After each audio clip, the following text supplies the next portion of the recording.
gars. C'est dommage. Moi qui étais pour le Barça aujourd'hui. Putain de merde, bordel. J'étais en train de vous soutenir. Mais malgré ça, vous avez pondu une bouse à la fin, les gars. Putain. Pendant 90 minutes, j'étais derrière eux. Lâcher les supporters du FC Barcelone, c'est la honte. La honte et la honte et la honte. Le Paris Saint-Germain, ils étaient disloqués. Il n'y avait pas Ousmane Dembélé. Il n'y avait pas Désiré Doué, les gars. Il n'y avait personne dans leur équipe. Et vous êtes en incapacité de gagner là aujourd'hui.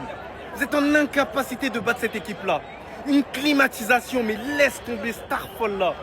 Mais carrément, je suis content. Je suis content parce que vous étiez arrogants. Vous n'aviez pas remporté de Ligue des Champions, ça fait 10 ans. Vous revenez les gars, climatisation. Climatisation. Et oui les gars, et oui, je suis d'accord avec ces supporters. Ces supporters ont été supérieurs aux supporters du FC Barcelone. Supérieurs largement. Incroyable. Et je suce pas les gars, oui. Voilà, il a la rage carrément, il nous fait sortir parce qu'il a la rage les gars.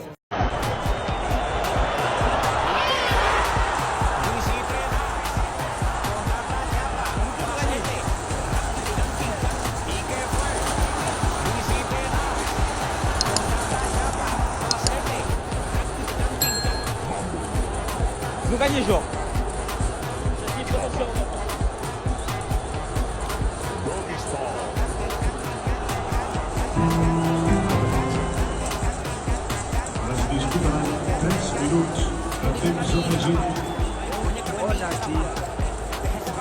Je vais traiter la mère à personne.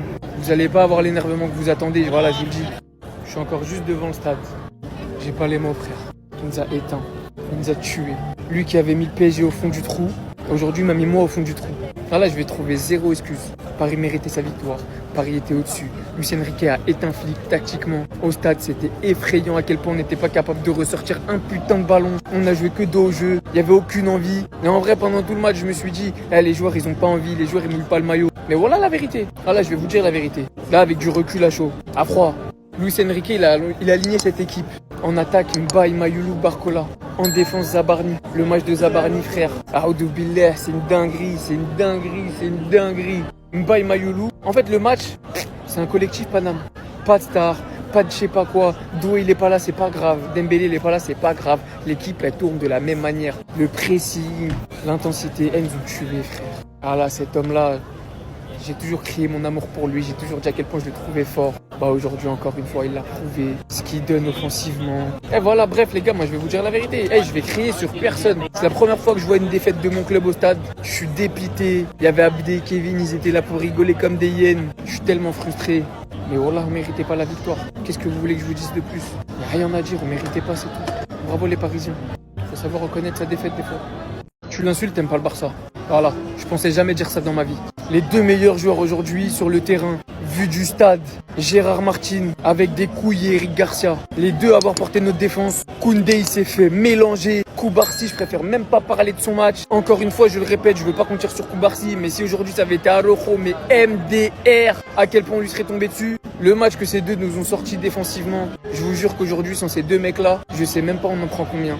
Et comme l'a dit Gérard Martin, très simplement, je pense que nous avons bien commencé le match, mais dans les 15 dernières minutes de la première mi-temps, tout au long de la deuxième mi-temps, nous n'étions pas à notre meilleur niveau. C'est simple, il l'a vu sur le terrain, il l'a ressenti, et moi dans les tribunes, j'ai vu la même chose. Le début de match, Lamine Yamal qui fait des roulettes, alors là, waouh, j'en ai pris plein les yeux. Je me suis dit, il a mis sa story, c'est fini, big lol. Donc aujourd'hui, et jusqu'à la fin de ma vie, je laisserai toujours leur chance à tous les joueurs du FC Barcelone. Parce qu'on a là les deux joueurs que j'ai le plus critiqués dans ma vie. Et wallah que dans le moment important aujourd'hui face au Paris Saint-Germain, quand tout le monde se chiait dessus, quand le pressing il était intense, quand les attaques on subissait, il n'y a que eux deux qui ont répondu présent. Si vous dites le contraire, je ne sais pas vous avez regardé quel match, mais je vous le répète juste, si Araujo avait été sur le terrain, MDR ce que vous auriez dit. Maintenant on va voir votre énergie. L'équipe des poussins du PSG vient de gifler le Barça chez eux. Après les 15 premières minutes, je m'attendais à un film de cul de la part du Barça. Les joueurs du PSG jouaient sous alcool. Ils n'arrivaient pas à aligner 3 passes. Mais après, ils se sont souvenus que c'était les champions d'Europe. Ça jouait mieux, ça jouait propre. Ils ont fini par totalement étouffer cette équipe du Barça qui était beaucoup trop fébrile défensivement. De toute façon, le Barça, on savait déjà qu'ils étaient plus forts pour parler que sur le terrain. Lamine Yamal, s'il te plaît, arrête de faire des stories, mon gars. Arrête, sois plus fort sur le terrain. parce que le PSG peut remercier cet homme ce soir. Hein. Nuno Mendes. Autant défensivement dans son duel avec Yamal, on va pas se mentir, c'est assez équilibré. Des fois Yamal il passait, des fois Nuno il a pocket. Non franchement, c'était un très beau duel. Autant offensivement, il a été excellent. À l'origine du premier but, à l'origine aussi d'un attentat dont il était victime par Frenkie de Jong qui aurait dû prendre rouge pour tous les jours. Mais franchement, très fort offensivement. Ce mec-là aussi, ce mec-là très fort. Il est tout jeune, mais il a une telle maturité. Quand tu vois ses prises de décision, ses prises de balles, tu sens qu'il est vraiment serein. Encore une fois, quand il va fixer Szczęsny, magnifiquement ajusté. Tu vois que le mec, il est en confiance. Et c'est ça que j'aime en fait, un mec avec des couilles. Après, côté Barça, je suis désolé, j'ai des excuses à faire. Voilà, des excuses solennelles devant tout le monde en fait. À cœur ouvert, Pedri. Pedri est trop fort au football. J'ai dit que ce mec-là était surcoté, giflez-moi s'il vous plaît. Non, ce mec-là est trop fort. Il m'a impressionné ce soir côté Barça. Pour moi, c'était le meilleur. Hein. Une justesse technique, t'as peur, surtout en première période. En deuxième période, forcément, le Barça avait moins le ballon. Donc, il était moins présent sur le terrain. Et quand même, j'ai quand même assez vu. Mais franchement, c'est trop fort. Mais en tout cas, voilà, on a le droit à un vrai match. Et pour moi, c'est les deux seuls concurrents vraiment sérieux pour le Bayern cette année. Parce que les deux équipes, franchement, ça joue bien au football. Mais le PSG, c'est au-dessus. On l'a vu sur la deuxième période. Encore plus, ils ont surdominé cette équipe du Barça. Et au fond, ça a fait mouche. Hakimi aussi, j'en ai pas parlé, passe des très beaux matchs. Gonzalo Ramos, but, très bonne entrée, c'est entièrement mérité.